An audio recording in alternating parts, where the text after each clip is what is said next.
Kaplan. And I do happy hour with some of Chicago's most interesting people.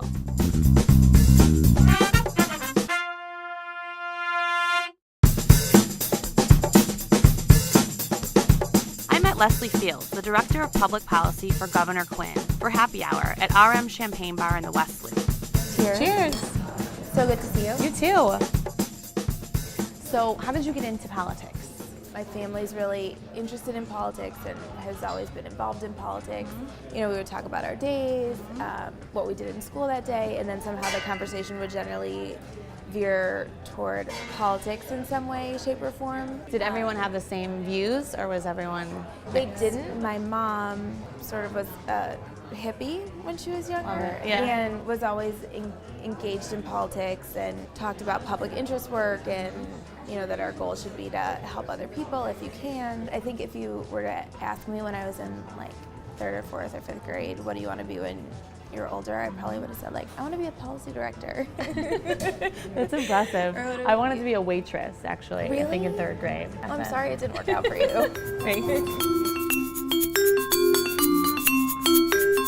What's your biggest challenge right now? It's actually probably just maintaining and making sure that I'm balancing things. Yeah. It's mostly when we're in Springfield, it's work.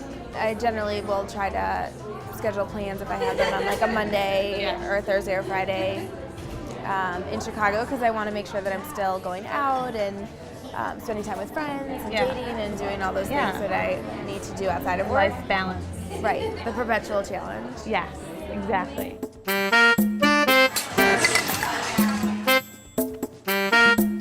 So what's the most embarrassing book that you've ever read?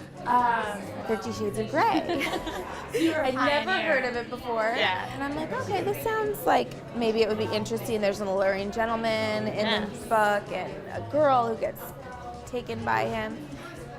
And I start reading it, and I was on an airplane flying to my girlfriend's wedding in California, and I'm reading it, and I'm sitting next to this older man who's chatting with me, and I flipped to another book that I had, and it was like Game Change or something political, and I told him that I was reading that, and then secretly flipped back to my 50 Shades of Grey. That's a good cover-up. He's like, why is she blushing when she's reading about politics?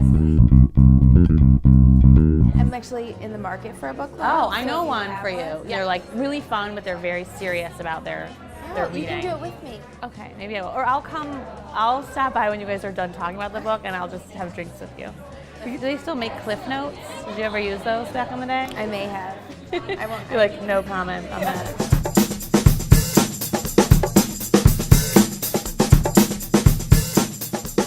What's the best advice you've ever gotten? It's a really good question. Thanks. I was recently having a conversation with someone, and one of the things that they said was, it's important not to give up the good in pursuit of the great. But then I've gotten the advice, which I think is really important, which is don't give up the great in settling for the good. Especially in relationships, I feel like that would be a big trade-off. Like, do you stick with what you have? Mindy, we're going for the great. Right? I'm with you. To the great. To the great. Cheers.